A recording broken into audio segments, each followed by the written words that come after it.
Hey everyone, welcome back for us, I guess. This is our first stream of the new year, so Happy New Year to everybody. Hope if you guys had a break, it was awesome. Today we're going to be kicking off our second uh, stream for training here with technical writer Ian Shadden. We're going to be going over some procedural generation stuff. What all you got in store for us today? Well, I've been working on a project since I got here at Epic that generates dungeons. So, tile-based random generation of rooms, corridors, and working on kind of a turn-based strategy game. And so we're going to go over kind of like how I got to where I am by talking about things like instant static mesh components, using one-dimensional arrays as two-dimensional arrays so that you can have just a massive data to be able to use, and it's all in blueprints. And then the project, as it stands right now, will be available for everybody online. I'm not entirely sure exactly when, but it will be available sometime after the stream. So I'm guessing like next week. Awesome.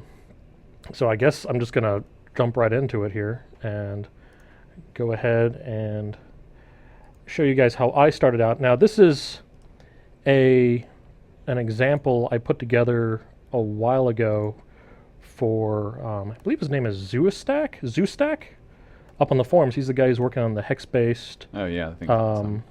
map editor thing. So I'm just going to create a new actor here. And so the big thing that we run into with a lot of people who are starting to do procedural generation of like maps is they start by going through static meshes, and they're really, when you start generating thousands upon thousands of them, you choke out pretty bad. Not even just on rendering, but just like generating thousands of actors just really chokes out pretty bad. And you're probably generating the same thing over and over again, like you're generating a wall or a floor tile or something along that lines. And instead of doing that, we can just go ahead and use an instant stack mesh component, and this will generate incredibly fast. Now we're not going to see anything over here in our components window just yet because we haven't added any instances.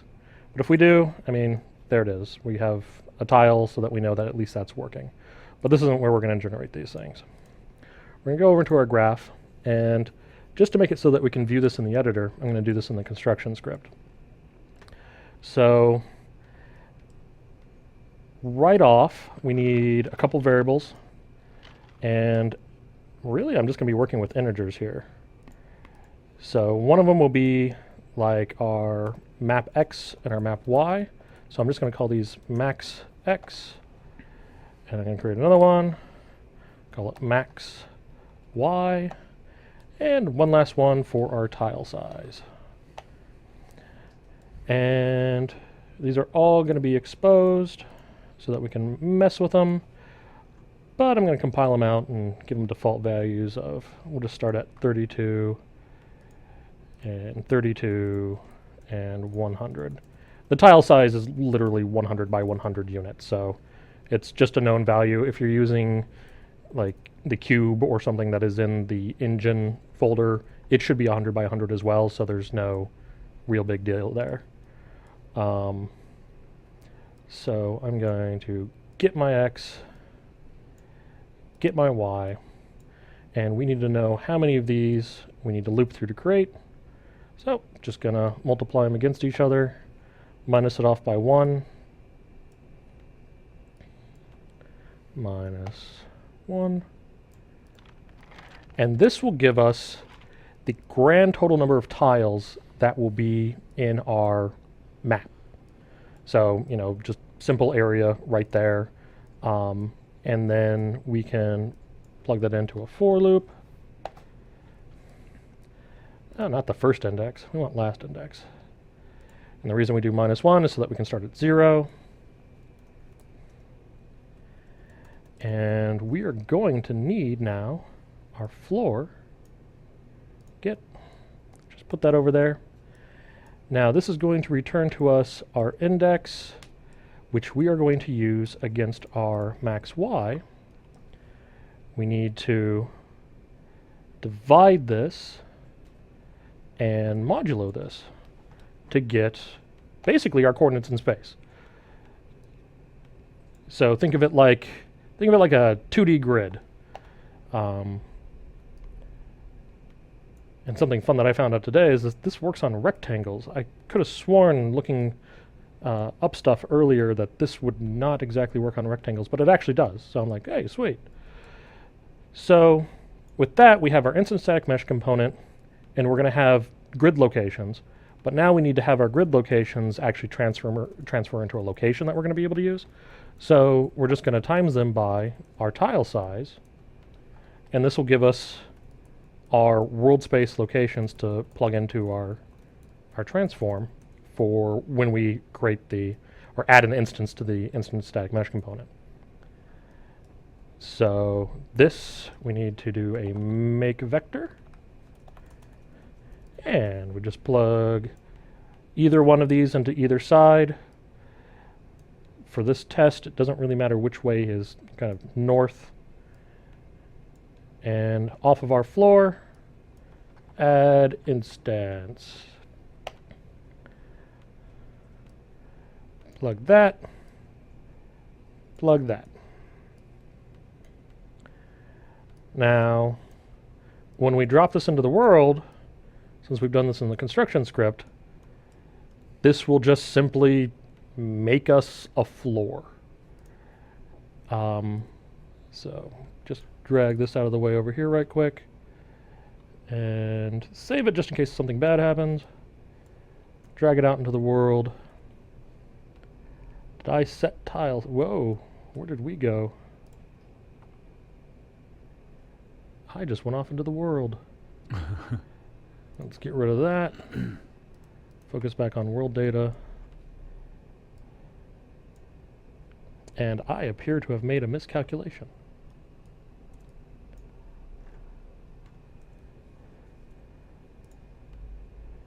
And what was it? No matter how many times you test something like this right before, you know, you're going to run into it. Because it looks like we're adding our instances. I can't, yeah, actually, there it is. And there's a divide, not multiply, possibly. Oh, see, chance. No, that's from the chat, man. Yeah? Oh, who said that? That was AZQSWX124578. Well, that person, you are amazing. Good eye. Best. Good eye. There we go. Good catch there. So with that, we have a large grid, and we can actually see, if we pump up our tile size, that this is composed of a ton of these little tiles. So this is a 32 by 32. I mean, if we take this up to 64 by 64, we are rapidly generating this entire grid. Admittedly, it is just one mesh, but if you're going to be repeating a mesh, who cares? So 128, 128, slight stall, and still, that's a ton of these little tiles. Yeah. So it generates lightning fast. If you were trying to do 128 by 128 using static mesh components, you would probably choke out, go get a coffee, come back, and still be processing. So we don't have that problem. So we can come back in here. Let's just reduce that back down. Now, this is all well and good. We've generated a floor, but really, like, this doesn't kind of, it's just a floor. And I don't even think it has collision, per se. I'm pretty sure that I didn't generate collision for any of these. And quite honestly, it wouldn't be useful for anything that we want to do. So yeah, we can just fly right through them. So that's not cool. So let's go ahead and let's take this a slight bit further. Let's, instead of generating the mesh component or the instances off of just the raw, like, here's our map, let's create an array, and we'll just call this tile type. And what we're going to do is kind of, to start, we're just going to fill it out with like zeros, right? And that'll be our floor. And then if we make them ones, that could be a wall. And if we make them 2s, that could be a corner wall. 3 could be so forth and so on, right? All your little pieces that you can work together with to create a full map. So what we can do then is just really just populate this array as soon as I make it an array. So I'm gonna do something that's kind of efficient here, because adds can be slow to an array. So let's go ahead and get, we're going to do a resize, and we already know the size that we want for this array. All right? We already know that it has to be the exact same size as our for loop. So with the size set, which only has to happen once, so we're not, re-hitting this and like, oh man, we just added something. Now we have to go resize the array. How many ever hundreds of times we're going to be doing that. Now this is just the right size when we go into our loop. And then we can just set an array element. So for setting our array element, if we just simply say, hey, our index is the same as this index, we now have, setting them all to 0. So now that they're all 0, we can do another loop, but instead we iterate through our tile type. So do a for each, and we plug that in. And from here, like once again, we don't really have much to work with here because we only have one tile, but it's the same thing. But instead, what we can do is, let's just add a branch. So, and then we'll do array element equal, and we'll just say, what are we setting to? 0? Okay, 0. So obviously these are all going to go through true, like this. And we should end up with basically the same thing as soon as I plug in our array index here. So setting everything to 0, coming back out. Sure enough, nothing has changed here. We can still reset everything to different sizes, and hey, rock on. But now, instead of having just a simple plane, now we have data that we can work with. And with this data, we can, instead of just doing an item 0, let's just do a random int and range, and we'll just do 0 to 1. And you know what? We need another mesh so that we can see this, right? So let's go to our components, add another instance stack mesh component, and I have another one here, same basic size, called pillar. And now graph. Instead of adding another instance here, I'm going to cross these, and we will do, I didn't rename this one, call it pillar. We'll do pillar, and since we're just, again, we're iterating through that array, and we just want that index, we should now have randomly generated pillars and floors instead of just the floors. And let's take that back down to 100 so that we can see that. And the big thing is that looking at this, there could be a ton of complexity here, but this is really only like 2 draw calls plus whatever the shaders are taking. So really simple shader in this case, so it's really just like, I think 4 draw calls, something with the lighting. So really, really efficient. If this was all static mesh components, yeah, they'd all be batched and there'd be some efficiency saving there, but you're looking at a ton more going on. But this is also, again, this is just random. So this is where I started when I was trying to figure out how I was going to generate my map. So now, it looks like there's a question. Is the resize node taking the length or taking the index of the last element? The length, which I believe would actually end up being the same. It should be the same. No, we can find out. Stream examples there. Variables not in scope. Of course not, because that would be really, really handy. Fine. We're going to promote. And then we'll expose it, and we'll see what its value is actually set to. But it should be the end, because it's the same thing. The length The resize there is also the last index, so it should be exactly the same. And then we'll call it last index.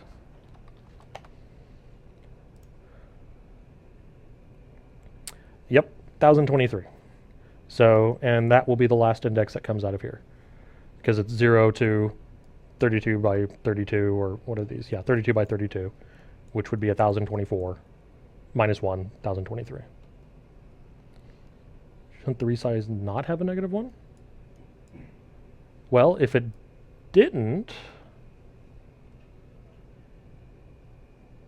yep. Everyone's been asking about your corner. They're like, "RIP." What's wrong with that corner? No, they're like, "RIP corner. You're gonna be one short grid." Yep. Off by 1 errors. Absolute worst. Awesome. Dude, they hit everyone. Why isn't that in the questions, man? Come on. All right. Anyway, so now that we have that, again, like I said, this is where I started. And using some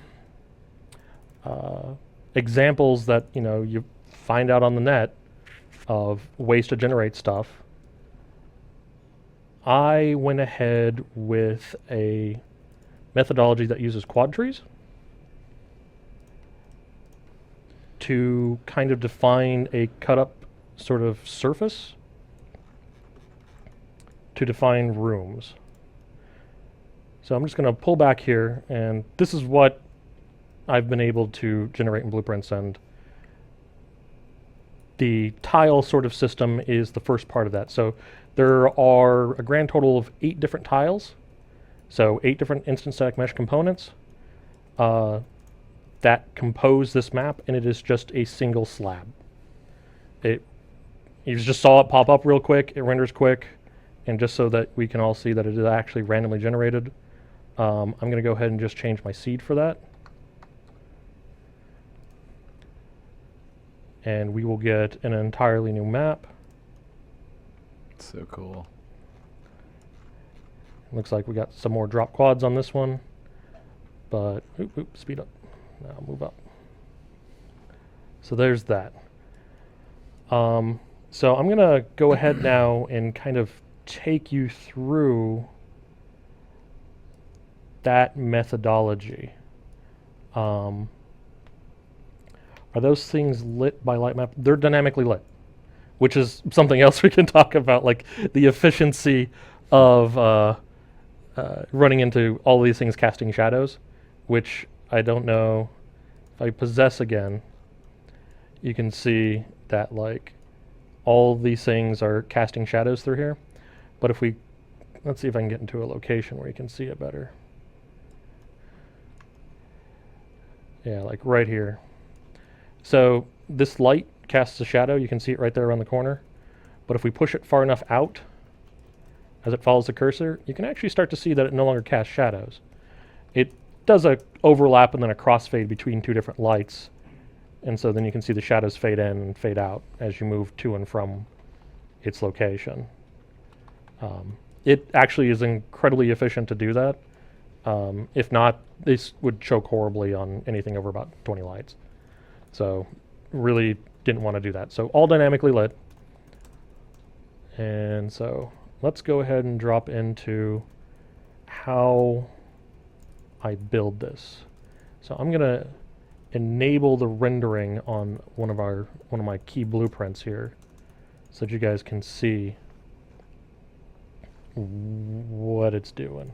So compile, play. Ooh, now it's taking longer. There we go. All right. So I'm going to eject out. I'm going to drop underneath the map. Cheater. Cheater? What? Just kidding. All right. So what we have here is there is a quad tree is like you take a you take a square and then you cut it up into 4 more squares, And then you take one of those squares and you cut it up into 4 more squares. And you take that square and cut those up into 4 more squares. So it's constantly like this tree structure that expands outward.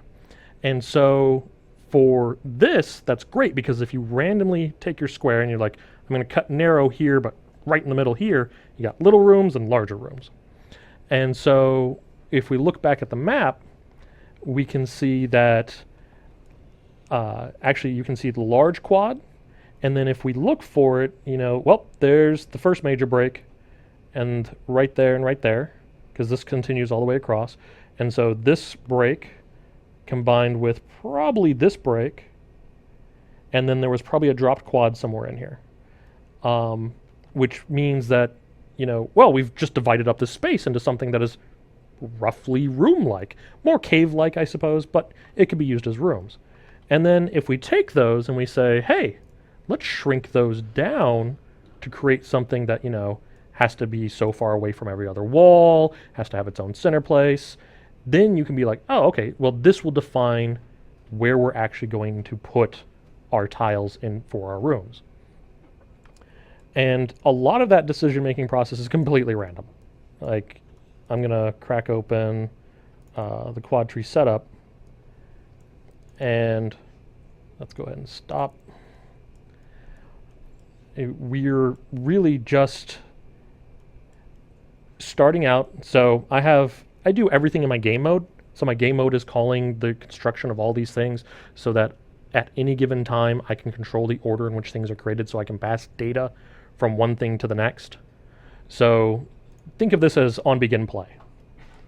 And just so we can get a random stream the same across everything, I have the game mode hold my random stream, so I just go ahead and get a reference of it off the start. The initial boundary setup, so the map size, it needs to have that initial quad, which is what this does. I mean, it's a function that really just spawns another, when the AABBs, these boundaries, and we give it its center and its half. We let it know if there's a parent, but in this case, there is no parent in this case, and then we add it to a major array.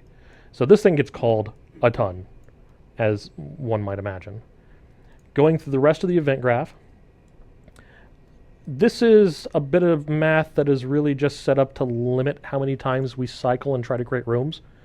It can get a little hairy if you just kind of let it go. Your rooms will get too small, but it'll keep on trying. And then the main loop, which is really just going to go through every AAB in order. So we're going to create one, the big one that we created in the beginning. That's going to become our parent, and then we're going to go through and we're going to attempt to slice it. And there are various ways to break out. You'll see the lines cut back that'll attempt to break out of the main loop, assuming we can't go any further.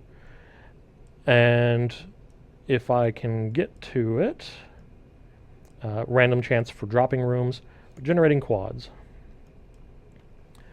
So we're going to go ahead and we're going to create 2 random numbers for a random slice. So basically, we're slicing along X, slicing on Y. Slicing on X, slicing on Y. And these will create the new rooms that we want. However, we need to know if they're of the appropriate size. So we need to know how the minimum size for our rooms, how thick are our walls, and then of course the tile size plays into that, since we're actually working within the world unit. And then we just simply say, hey, does this fit? Can I fit a room into each one of these? And if I can, congratulations, we have successfully sliced. Now we need to create them. So, we're going to create our cell, and then we're creating our center, and then we're just simply doing a for loop to kick back out 4 new quad cells, and then those get dumped into the main array that we're iterating through. So that array now expands out in size. So when we go back through, we're like, okay, now get the next one. Okay, well now we're on to the first child of the main quad, and that just works its way on down until we either hit the limit or hit something that we can no longer use. Once all of our quads are generated, once we have finally broken out of all of this loop through here, then we basically divide it into two groups. We have the full list of our boundaries, and we have just the trunks and just the leaf nodes. And there's a chunk of debug over there that we can turn on and off. But just the leaf nodes is really handy because these are the only ones that are actually going to have rooms. The trunks, though, could potentially have corridors that link between them. So if you had one side of the dungeon, you really want to connect to the other side of the dungeon, but they weren't exactly on the same level with each other, they weren't children or siblings with each other, then they would be able to move in and out. So something that I guess some of the programmers might be curious about is like, well, I mean, this sounds basically just like a data class. Yep. And I don't really have access to those unless I go into C++, but I have access to actors. And actors can operate just like a data class as long as you don't have them render. They actually, you can create them, and you can create tons of them really, really rapidly and not have to worry about the overhead on that because they're relatively cheap once they're not rendering. It's when you have like static mesh components and they actually have to render that things get really, really hairy. Well, I can tell you right now that there are, well, let's see, thousands of collision objects right now? So if I do show collision, like each one of these little boxes is an actor. It's just a box, but it is collision. They do actually have purposes for like defining, what I'm mousing over, where a unit is, what team is that unit on, that sort of information. And there is one for every tile and every wall and every even just blank space out here on the map.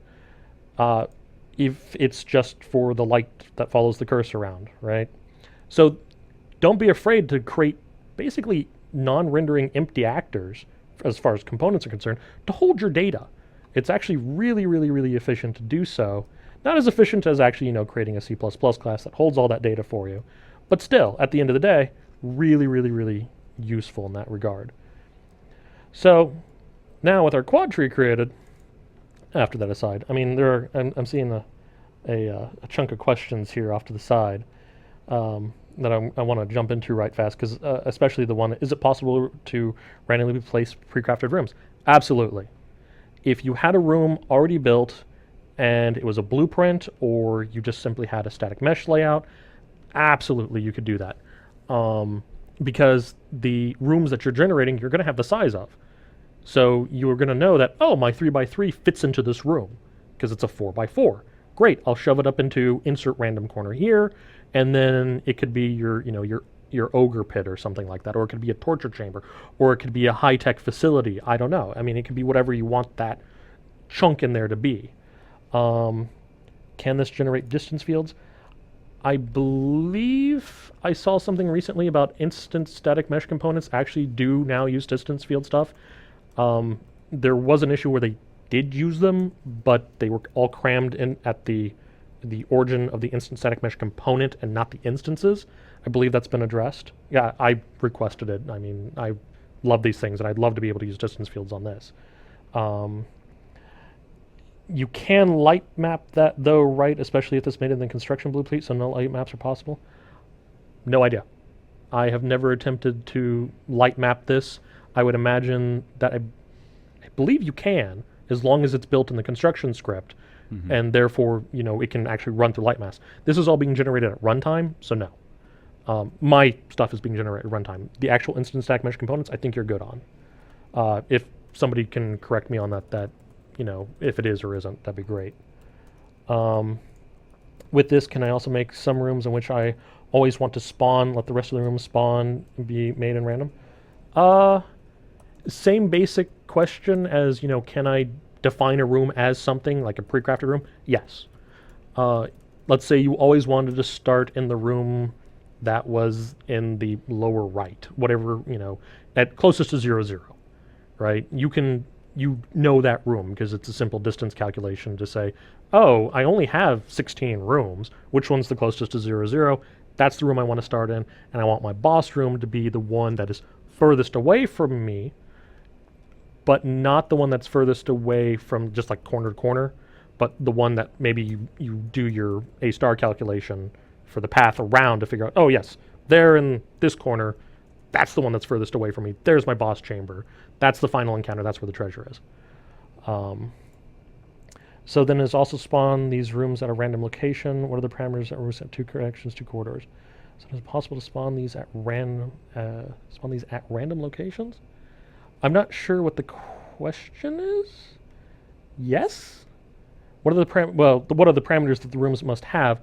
The rooms need to be of a minimum size. Let's see if I can get around to pulling up world data here. So the rooms have, off by 1 arrows on these, by the way. Wall thickness 1 is actually wall thickness of 2. Corridor width is actually, well, it's -1. I actually commented this in. So this is 1 wide versus 2 wide. So you have to have a room minimum size and your wall thickness. So those 2 things combined define the minimum size of a room within a block, and that's it. And then it's all random from that point. And I will show you that in grid data. So grid data, let's get to the event graph.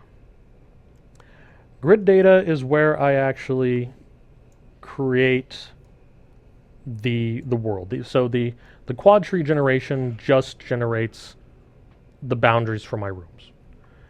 When we go into the grid data, we're actually going to go ahead and we need to generate our rooms and then dig our rooms.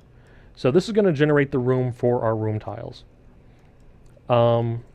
So really we're getting the corners so that we know where our boundaries are for the boundary that forms the non-real room, the ones we just generated in the quad tree. So we're grabbing those boundaries and we are finding, based off of our room wall border, our boundary, and our room minimum size.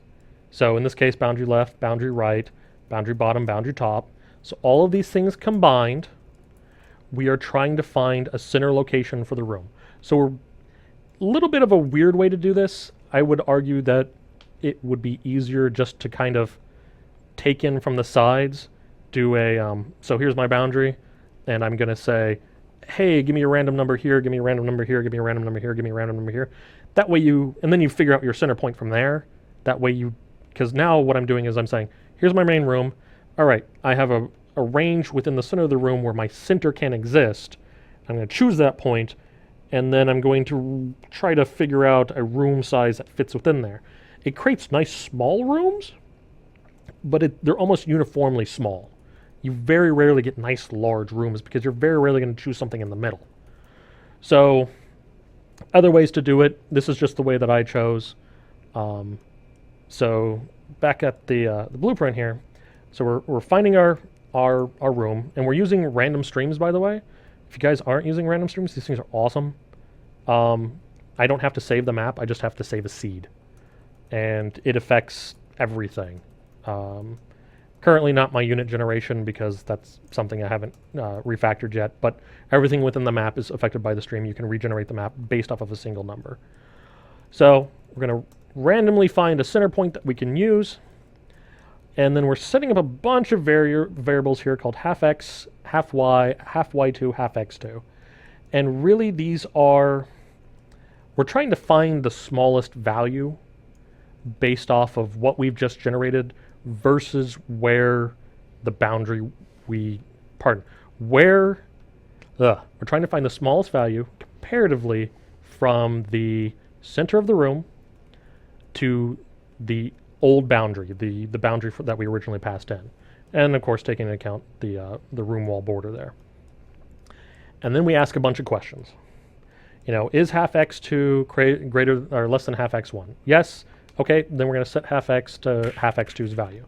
But then we're going to continue on, and we're going to ask another question of the new half x, or maybe the old half x. Is half x greater than half the room max size? If so, then set half x to half the room max size. And that's going to be setting to half x there. And then we do the same thing on Y, and we finally set our new room half X as a random number between the room minimum size and our new half X. So these could be spot on given the size of some quads that we'll generate. I mean, it might just be 5 and 5, and that's all you get. And it's a successful room generation because these things were successfully generated. Sometimes these rooms won't successfully generate because of things that's like, nope, a room won't fit because there's literally one center point that I can choose because we created a room so small. And again, we do the same thing for half Y. This will generate our new room, and then we just ask it a bunch of questions. We're like, hey, can you fit? Is really all this says. Can you fit, and does this set for the right size?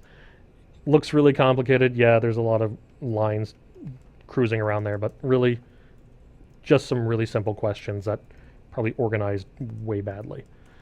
And then if so, we're like, okay, we're going to branch off and we're going to say we are okay for tiles. And if we break out of our loop, because we have successfully generated our loop, we're going to say, are we okay for tiles? If true, we're going to go ahead and dig our tiles. So we need to spawn a room that we can dig our tiles from. So we're going to spawn another AABB, but this time it's going to be at our new sizes, our new center, our new half sizes that we just found. And we're going to say, hey, can we add a light to this room? And in this case, I believe it's just a 50% chance that we're going to add a light to this room. One of those lights that if you move close to it, the shadow kicks on, kicks off. And then we're going to dig room. So digging of the room is just, we're getting the boundaries, and we're going to find which one of these is greater, which one of them is lesser. So from left to right, we're going to either dig left to right or right to left, whichever one's smaller. Same thing from top to bottom, which way goes up. So from least to greatest. And then it's just 2 layered for loops. And what we do is we are going to use a little bit of math that we kind of went over before, where we were doing the inverse. We're taking an index and we're finding the XY value of something. Now we're going to do the reverse. We're going to take the XY value that we have and we're going to create an index so we can plug it into our array. Since our array is only one-dimensional, we don't have access to two-dimensional arrays. This is kind of necessary. This is, again, somewhere where it's like, oh man, C++ could totally just do a two-dimensional array and roll with it. Don't have access to it in blueprints? All right, we'll create some functions to work with it. So how do we find our index using just XY? So we're just going to take in our map dimensions. I'm going to take my Y out of it. I'm going to floor it. I'm going to multiply it by whatever our Y value is. And then I'm going to add it to whatever our X value is. And that gets our index. So just a macro with a wildcard, so you can get it. This will work with anything. And when we go back to, oh no, where were we at? We were in dig room. No, open dig room. Thank you. And so with that, we are saying, yes, there is a tile here. I don't believe this is actually necessary anymore, but whatever. And then we're saying, what is the tile type? In this case, it's a room, so it's a 1. Hollow is 0, corridors are 2, which are the only 3 things that we actually generate at the start. Once we have hollow and once we have floor, then we can generate walls using a bunch of tests, which we'll get into. So we've dug our room. Now we need to go back. We do something similar. We generate our corridors. So corridors are going to be generated. This one's a little bit weirder. So we are going to take our leaf nodes and we are going to try to get, well, we're blanking out our, we have a set of variables that we're blanking out. These are other AABBs that are the rooms that are contained within our holding AABB that we're passing in from the outside. So if I go back to the event graph real quick, we are actually filtering in all of the AABBs. So everything that we generated from the quad tree, we're dumping this all in here. And that becomes clear once we start looking at, well, how do I generate a room between two, or how do I generate a corridor between two rooms that are not siblings? We need to know that all the rooms are there, and we need to know if they're all connected. So the long short of all of this is that we're going to ask our AABB, the one that we're passing in, hey, do you have children? So we're just going to get it from it. And if its length is, but only if its length is greater than 0. If it's not, then we don't care. And we just keep on going on. And then we do a bunch of tests and resetting here. That is, we're asking, hey, does this exist? Does this not exist? Or should I get a sibling? And then, once again, we come back, and if it's a children with rooms, we do one thing. If it's a children without rooms, we do another. What'll end up happening is we do distance checks. We say, we're setting our new distance of 5 million or 50 million? No, 5 million. 5 million units. And then we're just going to go through every leaf room that there is. We're going to find the one that is closest to us, but also does not exist within connected once, which is another array that we've created. So if you don't do this, you'll end up with everything basically just connecting to everything. Or worse, you'll end up with things that are just orphaned. You'll end up with rooms that are just off in the corner that have absolutely nothing connected to them. So a bunch of additional, just simple, like which one's closest. So our dtemp, the distance that we're pulling from, one to the next, setting as dtemp, we're asking, is it greater than, is it less than the new distance? If so, great, our new distance is stored, and we're going to set our closest return. Once that breaks out, our closest return becomes the thing that we want to connect to. And so connected once ends up, we add unique into there, and it's ready to go for the next time around. If, however, we want to connect rooms that are just children, we kind of just do a round robin. So you'll see the easiest way to visualize this, actually just look at the map. So when it generates, you will end up with 4 rooms, 4 children rooms that end up like in a C formation. Something like that. It looks like there's a room missing there. It was probably dropped. But you'll end up with rooms in a C formation, especially back up in here, where it's just like, oh, nope, we connected these 4 together. That's good. And that's all there is to it. Let's get a better seed here. 2, 5, 4, yeah, sure, why not? And that's when that specific instance is used for digging the corridors. When you actually dig the corridors, can't see eject. Eject. Come on now. There we go. Perfect example right here. So these 4 rooms are siblings, and they just connect in a little C formation. Since this one can't be connected to that one because this one has already been connected from the outside, this one then has to go, okay, well, I need to connect out here. So when this one goes to connect, it'll connect into it. Just a little bit of weird logic that goes into it. And stop that.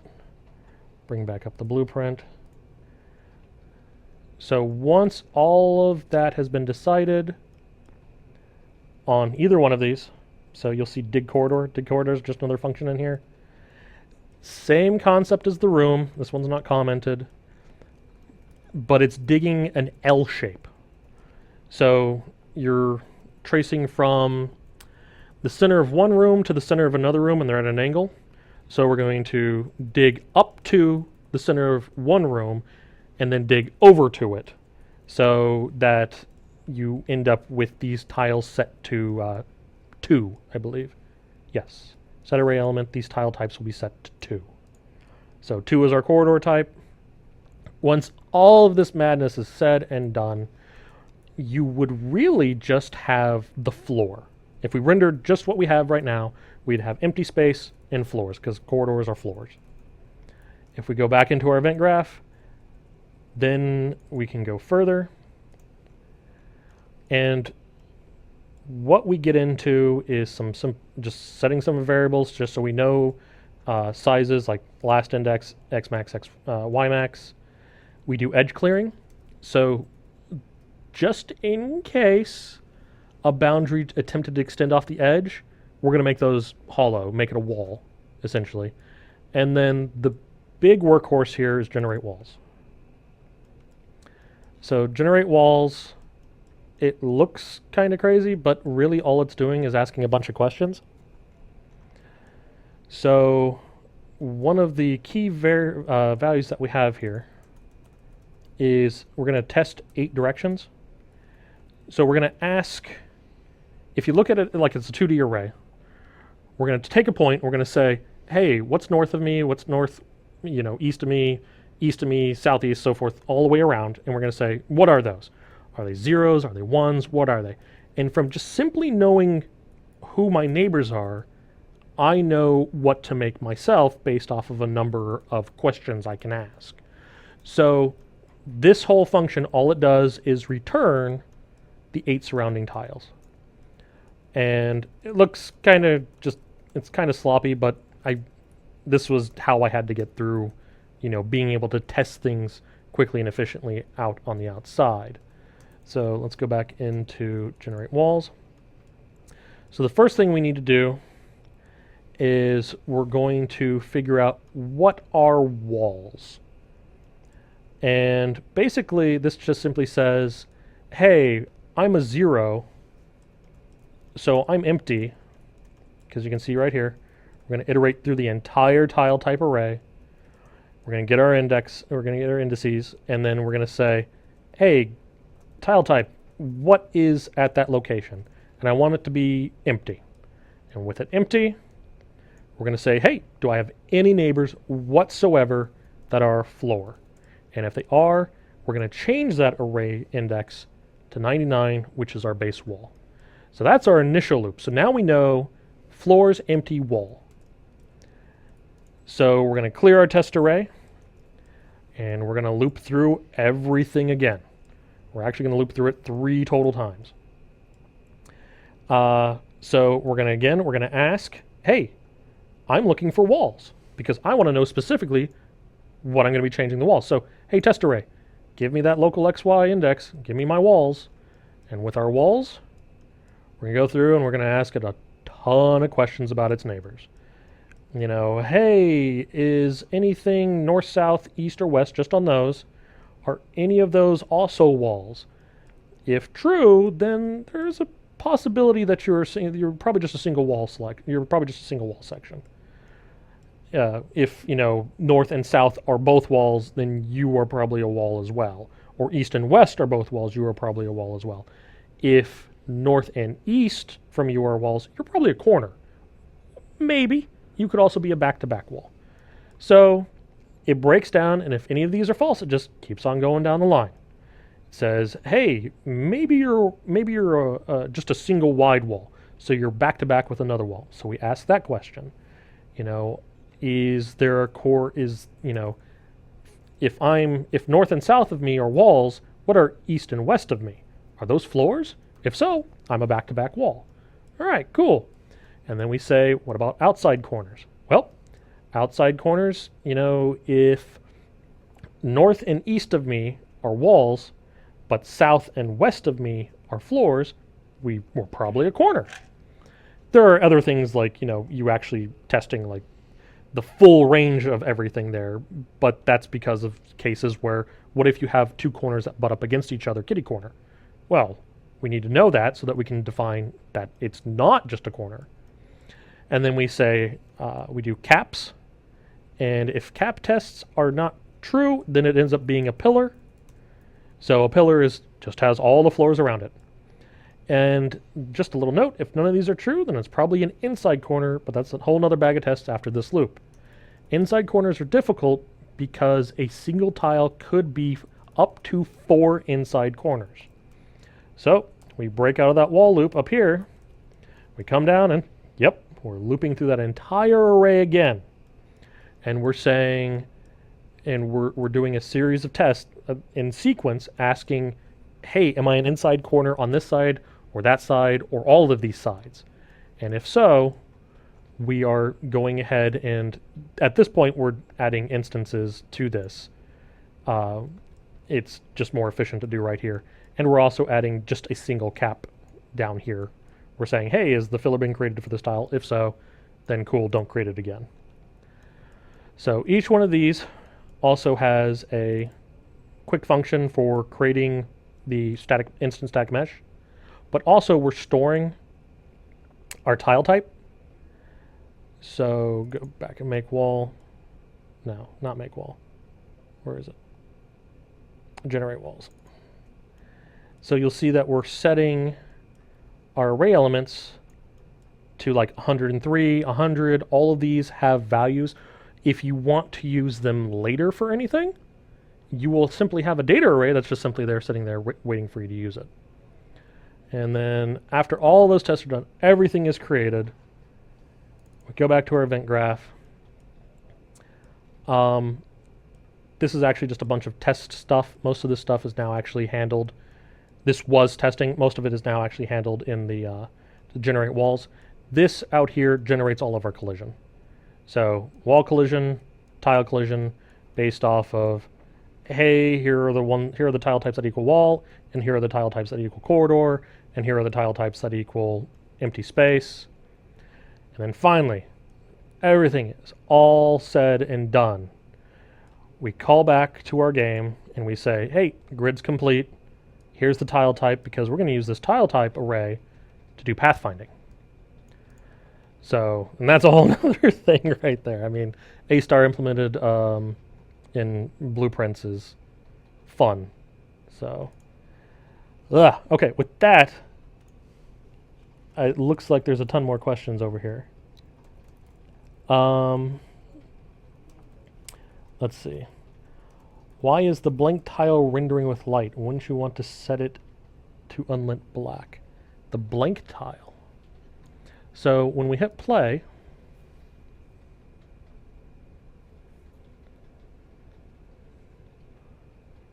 started messing with the blueprints. Now it's got to recompile everything.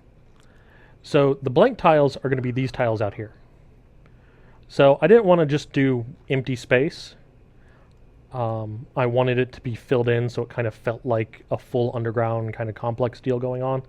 Also, what if I wanted to do things like have a character who could bore through all of this, right? Like, well, okay, it'd be kind of lame just to have it exist into nothing and expand outwards. Plus, you could do a nice dirt texture out here or something. And it doesn't really cost all that much more. This is 2 tries to form this cap piece right here. There's nothing here, and it's all an instant static mesh as well. So, I mean, we're looking at like 8 draw calls just for the map alone, and that's it. Really stylistic. You could just render it with nothing if that was what you wanted. You don't even have to use these cap pieces. You could just use walls. And then you would lose out on all this inner space right there. And it's just a visual choice. Do you need portals and other things to hide meshes in other rooms? This is something I've been thinking about. Has to do a lot with line of sight and, you know, doing, let's say, fog of war. It's something that I messed around with a little bit, but I didn't have the technical skill to really get that going. It's probably the best idea would probably be, yeah, use some portaling, or because tracing would be absolutely ridiculous. And also the way that I've set this up, it's like, well, this is just one big map. Well, what if you wanted to hide rooms? Well, I guess another way you could set it up is instead of doing everything as one big instant static mesh component, say for my floors, you do it based off of rooms and these chunks of corridors that run in between things, right? And those become their own actors that then you can do a viz test to. And so I can see here, this corridor, this room, that corridor, and that's it. But then as, you know, my guy, is this not my guy?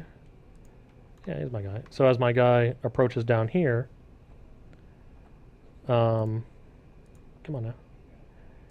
He can, ooh, what was that?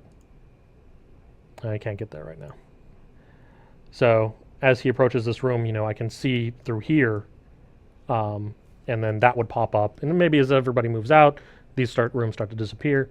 And that would be actually reasonably efficient too, because you can't see the entire map all the time. Unit testing outside of that, like, yeah, portaling going on right there so that I can't see them, or at least having it run from, my unit's locations. Like, no, you can't see over there. That would probably be, something that definitely want to get in there. Anyone know, is there instance static mesh actor or only component? I believe it is just a component. I do not believe there just is a raw actor that exists. In fact, I think if we look at the component itself, I don't believe you can just you can add an instance, but you can't really do anything to it. So, stop, components, wall mesh. You have oh no, you could move it. So yeah, I guess you could build something straight out like this. If you really, really wanted to, add another element. Move this one over, let's see, Y by 100. Yeah, you could do that. Trash it. It'd be kind of difficult, but you could also, and this is something I've done in the past, you can take a blueprint that has static meshes in it. So let's say you built out a portion of your level, and it's made from all these components, like a building. It's got windows and doors, but they're all repeated all over the place. Select all those in the editor and say convert to blueprint. It's one of the buttons over there in the details panel. And you can then cycle through all the static mesh components on your blueprint in the construction script and replace them with instance static mesh components, but only you add unique, right? It's like, this one is a window. Okay, I don't have a window one yet, so let's create an instance static mesh component, set its mesh to the window mesh, and then every time I now encounter a window mesh, I just add an instance to that instance static mesh component. So you start out with this placed big, static mesh component, just made out of static meshes, and then you can select it, harvest it, replace it with one that's made out of instance static mesh components, and suddenly it becomes, how many more times efficient based off of how many unique meshes that you're using. It's something that I've done in the past, and it works. It's pretty, maybe I'll try to include it in this package when I put it up, because that's it's really useful. Let's see, what else we got here. With the procedural generators limited to only rooms, could you use terrains and other landscapes, like grids to hold certain type of terrain that links to other grids with other terrains? I'm not sure how you would do the actual linking, but if you did let's say you did islands out in the ocean, and you then had these AABBs form the locations for terrain to occur, I could see that working. I'm not sure. I haven't dug into it, but I could see an instance where maybe it works with the level composition, where you end up with individual maps and things like that that are generated, and you're just like, nope, I'm gonna load this map based off of this quad size. I'm gonna load this chunk of terrain and this chunk of terrain all over the place, and then you just have a terrain piece that goes across the bottom that forms your seabed, right? Is it possible to generate room? Did I answer that one? Well, yeah. Is it possible to generate rooms that branch instead of grid? I mean, still grid, but branches from mid, not from 0 to 100.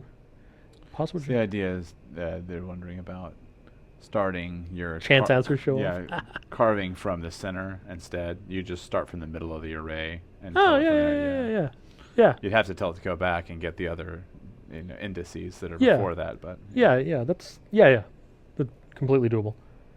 Are the instance stack mesh stored as components on a single actor? Yes. Is this using nav mesh? Alex answered, no. Though, when I mentioned earlier that, the guy asking, what if I wanted my starting room to always be, one location? So you always want your starting room to be at 0, 0, 0. Well, I've created all the collision in here. So you could use EQS, and you could be like, hey, I'm starting here. What is, based off of navigation data, what is the room furthest away from me, right? And since nav mesh is lightning fast. You would pull that data much faster than running through, like, say, using the stuff I made for A star, and even just navigating to the center of all the rooms. I mean, that still takes a lot of time comparatively to EQS, which you can defer a bit. So it can be going off in the background while let's say your units are being generated. And then it could be like, no, your furthest room based off of navigation data is in the center of the map because it loops all the way around back in. So yes. I'm interested in knowing how you managed to draw all this in so few draw calls. It's all instant static mesh components. So as a recap, static mesh components, you end up with each one of them being batched, but still basically a draw call a piece based off of the material, right? It still has to like create them, generate them, and they create slowly. I don't know the reason behind that. If there was a programmer who could chime in on that from, maybe James Golding or something, he could probably tell you why, you hit 10,000 objects, 10,000 actors who are static meshes. Why does it generate so slowly? Comparatively to, 100,000 instant static meshes instances. So on one component, and it just, boom, it's done. It's just there. I don't really know why. It's just incredibly efficient in the generation and in the rendering side. So it's magic. What is the advantage of this type of level generation than other types of room that makes pre-made rooms for meshes? Styles. What kind of game do you want to make?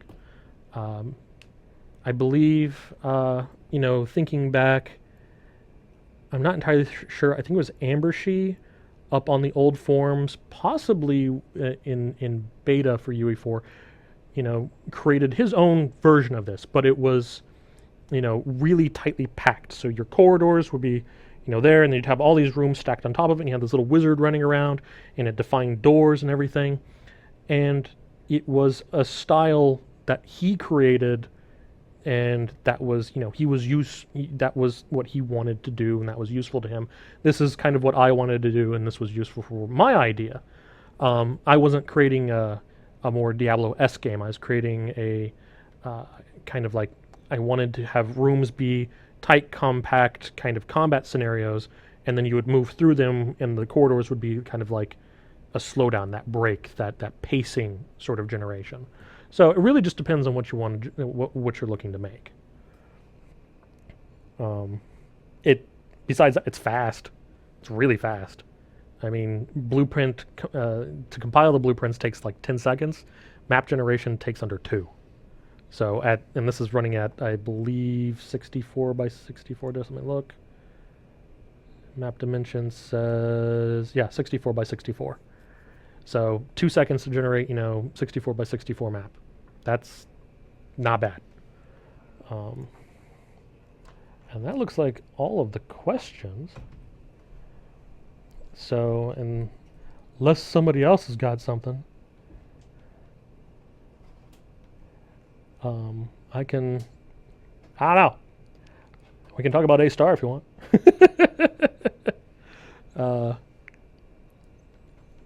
Back when I started working on this, NavMesh didn't actually work. There was no NavMesh. So I kind of needed my own solution.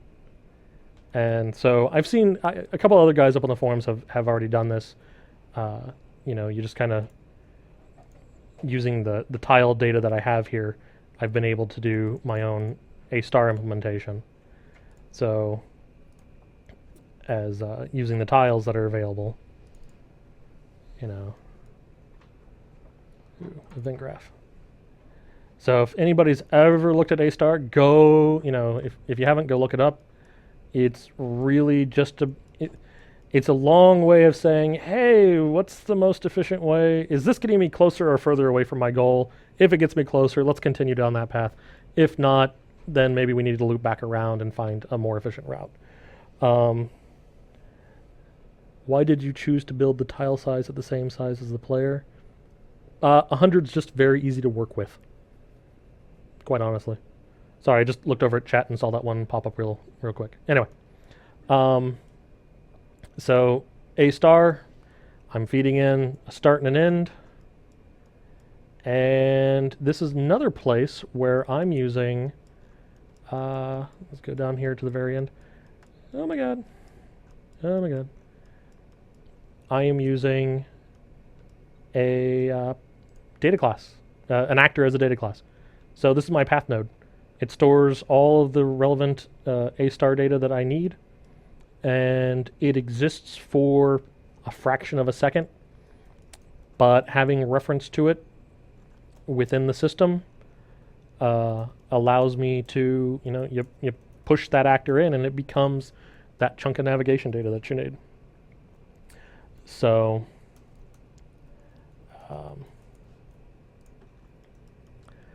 and oh man, if you guys really want me to go through all this, I forgot how long this thing is.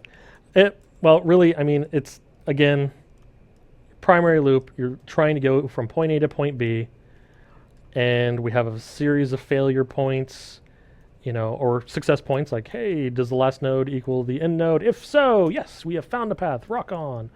If, hey, have we reached our search limit? Well, then we probably need to break out.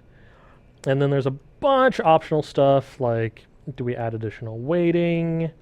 There's one down here for tie breaking.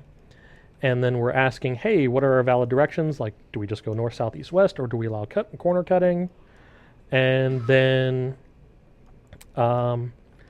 we just start asking which one's closest. And if so, then we start figuring out which one has the best weight.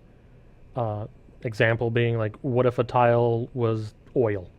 It took me longer to move through it. Well, if I could walk around it for cheaper, I need to walk around it for cheaper. And then also asking, like, hey, can I actually walk there?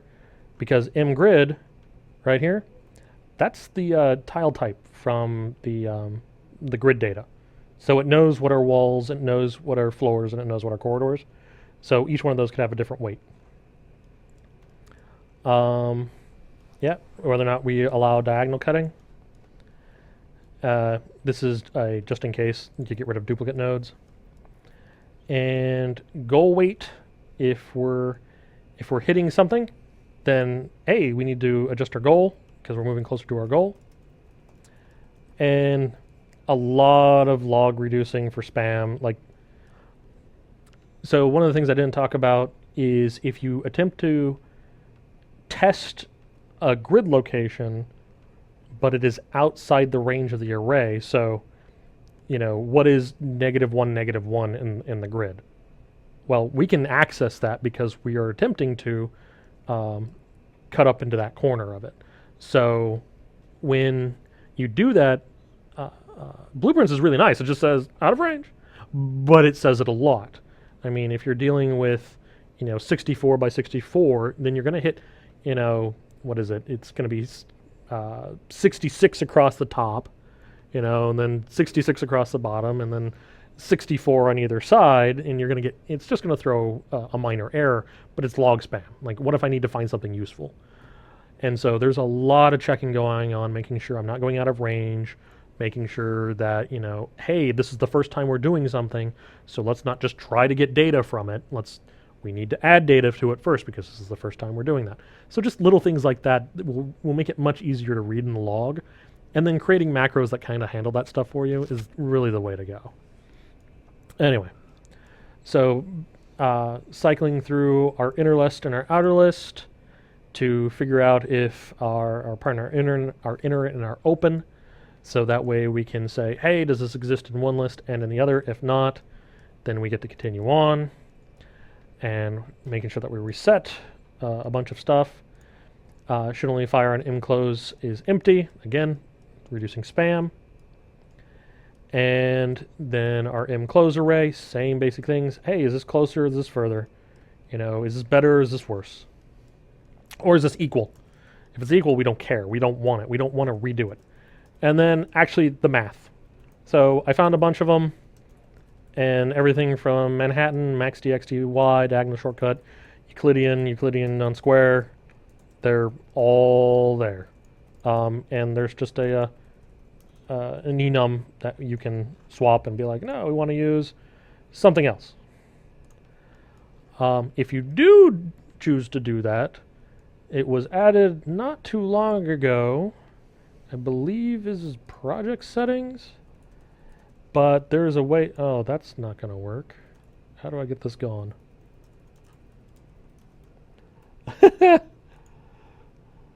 There we go. We'll terminate there. Got it. Apparently the project settings are bigger than the screen and I don't have access to everything in there. But you can up your number of loops that you have, which might be necessary in doing any of this. If we were to jack up the map size to like 512 by 512, you need something like 2 billion iterations so that the tile generator can work its way through. Anyway, so this is our tiebreaker for A star, whether or not we use it, whether or not we care about it, or whether or not we just find the first path that makes it and is valid. Setting up our new F value and then creating our new path node and pushing that to the list. If something better is found, of course, it'll be pushed in and the worst ones will be dropped off. And when all is said and done and we have successfully found a path, then we have successfully found a path and we drop that back onto, well, it goes back into the character controller and then the character controller passes it on to the pawn and the pawn manually moves himself using a bunch of timeline stuff because I didn't use character movement components. Doing A star in Blueprint should be considered evil. Yeah, probably.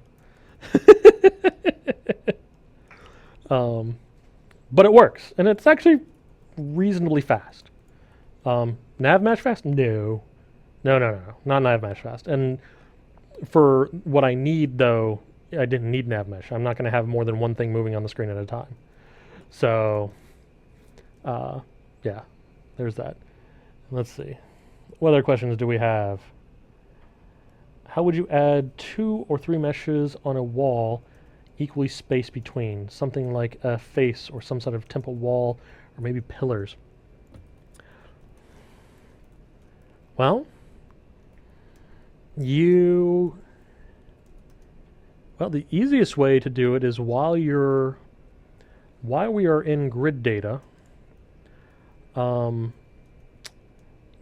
could, instead of just doing a simple, like, hey, what's north, what's south, east, west, and corners, you could say, hey, what's 5 above me and 5 below me? So instead of just doing, +1, and you could do +2, +3, +4, +5, and be like, hey, how many walls are there north and south of me? Hey, okay, I found that there are 5 walls north and south of me. Great! Now I can take that and divide it in, and I can place torches. Or if you want to do, let's say a campfire or things that you want to put in the middle of a room, well, you know the size of the room. So at certain points you could be like, okay, here's my room. It's 5 by 5.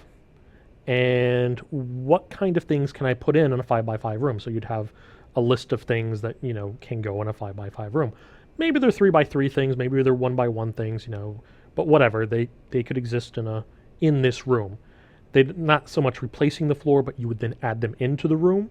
So after everything is generated, you could just be like, oh, this room is 5 by 5. I want an armor rack with a blacksmith station right next to it. And that could be an object that is 3 by 3 that you can then just randomly place within that area. And how would you, the actual specific implementation of that? Well, you get your room. So you get your half X, half Y, so you know your size of your room. You know the size of your object that you want to place. In this case, let's say 3 by 3. So our room's 5 by 5, we're placing a 3 by 3. You could come back and say, okay, that means the center of my object must exist 1 away from any wall, because it's a 3 by 3, so it's just, your centerpiece, and so these would always be along a wall. If it's a 5 by 5, well, then it has to exist in the center of the room, right? You take that and you just simply say, okay, now that means my room shrunk by 1 on all sides, so my boundary is brought in. Now randomly select a coordinate within there, and you're good. right? And a random int within range of 0 to 2, 0 to 2, so 0, 1, 2, 0, 1, 2, and that's your XY coordinate, boom, you set it. So our tile size is 100, multiply that by 100, add that to the room transform, and you have your location. That's how I do things like in the center of the room. Pillars and things along the walls, very much probably during generation of the wall, because you'd be nice to have all of that additional data already there. So instead of, like I'm generating lights in the room just so I can have lights in the room, but remove that and be like, okay, now randomly generate torches on any wall length that is 3 or greater. And they can be, a torch cannot be within a certain radius of another torch. So you need to know, what tiles are torches and how far away they are from your current location. That way you never generate, it doesn't get spammy. It doesn't look like it just, everything's lit, No, you want to create some mood. So lights have to be, 15 units away from each other, or 15 rooms away from each other, 15 tiles away from each other. That's what I'd do. Not really a question. One addition you could make to this is to have the influence map as data input generated to allow it to match influence data into the generation. So for instance, to choose which characters spawn or which types of rooms to create, which type of floor tiles to use. Yes, absolutely. And that's something I've been thinking about for like encounter generation. How do you define the difficulty of a room or an encounter? Like you could just randomly generate it, but you don't really want to do that. You want to be able to say, hey, this room has, let's say, these 3 different influences. It's this hot or cold. It has, say, this level of moisture, and it is this evil, right? So evil being just a rough difficulty modifier, and then hot and cold defining sort of like, do I get ice monsters, normal monsters, fire monsters? And then, moisture maybe just, how fetid it is or whatever, right? You can come up with all these other stats that you want. And then having that like sort of projected down so that we can just pull that from the rooms would make generation of encounters just incredibly easy. Because then I have values that are just, I don't have to go just randomly generate things and have it be sloppy. It's like, no, this room has a furnace in it, so therefore we have fire monsters because the ambient temperature is higher. And that's a lot of what like, again, I don't know how to pronounce his name on the forums, but Zeustak, the guy who does the map generator, the hex-based Civ map, man, he has been working with that kind of data, and its results are phenomenal. And all of his work is in Blueprint as well. So I don't know what his map generation times are right now, but if I remember back in the past, he was still only looking at 10 seconds for gigantic hex maps with all of this data on it. So, no more questions? Nothing? Twitch crashed on me. Twitch crashed on Chance. Yeah. So he's not here. I'm not saying. Working that back. Yeah. Yeah, Zoom is saying his blueprints are scary. Yes, they are incredibly intense. Incredibly intense. He's doing the Lord's work. So, well, if we ain't got anything else, because I'm kind of, until I get this out there to you guys, then here, let's see if I can. Is this? It's not live. So Okay. what you want? Well, it's like Jeff. Zeustiak. Yeah. Jeff, can you drop that? Yeah. Go look up that guy. His stuff is insane. Really good stuff. Zeustiak.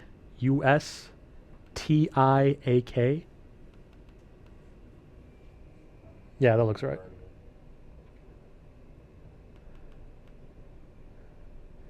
Well, Ryan, I'm gonna probably monitor the forum post for a while. So, I guess when do these things get converted and YouTubed or whatever?